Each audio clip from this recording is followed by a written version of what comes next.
আদালত, এটা তো সবাই বুঝি। আদালতটা মূলত আদল থেকেই নেওয়া। আদালত তাকেই বলা হয় যেখানে ন্যায় বিচার সম্পাদন করা হয়। আদালত ওইটাকেই বলা হয় যেখানে ইনসাফ ভিত্তিক বিচার ব্যবস্থা পরিচালনা করা হয়, তাকেই বলা হয় আদালত। এই আদালত মানেই হলো, জাস্টিস মানেই হলো যে যতটুকু পাওয়ার হকদার তাকে ততটুকু বুঝিয়ে দেওয়ার নামই হচ্ছে আদালত। আর যদি এখানে কেউ যদি হকটাকে নাহক করে, যে যতটুকু হকদার ততটুকু বিচার না পায়, তাহলে এটা আদল হয় না, এটা হয় জুলুম। আর আল্লাহ রাব্বুল আলামিন আদলটাকে পছন্দ করেন এবং আদলের আদেশ এবং নির্দেশ স্বয়ং তিনি নিজে দিয়েছেন। আর এমনও কিছু ক্ষেত্র আছে, সবার ক্ষেত্রে সমানভাবে দেওয়ার নামই কিন্তু আদালত নয়, আদল নয়। কথার কথা, সকালবেলা, দুপুরবেলা, রাত্রেবেলা আমরা যে 3 বার খাবার খাই, আচ্ছা বলুন তো, একজন বাবা যতটুকু খায় ছেলে মেয়ে কি ততটুকু খেতে পারে?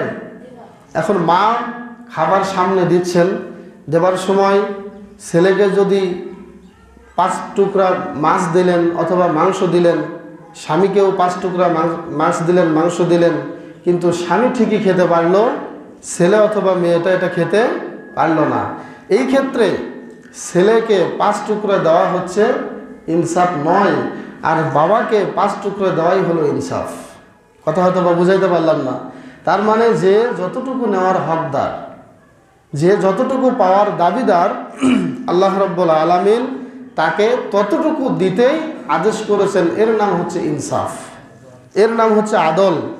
সুতরাং আমরা বুঝতে পারলাম, যাকে যতটুকু দেওয়ার দরকার তাকে ততটুকু বুঝিয়ে দেওয়ার নামই হচ্ছে আদল। আর এই আদলের কথাই আল্লাহ বলেছেন, ইন্নাল্লাহা ইয়া'মুরু বিল আদল, নিশ্চয় আল্লাহ আদলের কথা বলেছেন, আদেশ করেছেন। সুতরাং ইনসাফ ভিত্তিক রাষ্ট্রীয় কোনো ব্যবস্থা যদি গ্রহণ করতে চায় কেউ যদি বলে যে ইনসাফ কাকে বলে, আমরা এটা কোথায় পাবো, তাহলে সরাসরি আমাদেরকে লক্ষ্য করতে হবে কোরআন আমাদেরকে কি বলেছে। কথা বলেন ঠিক কিনা?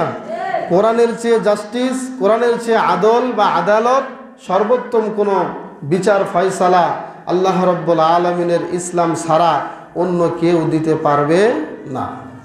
দেখেন, মেরাজ বন্টনের ক্ষেত্রে আল্লাহ রাব্বুল আলামিন কি বলেছেন? আল্লাহ রাব্বুল আলামিন বলেন,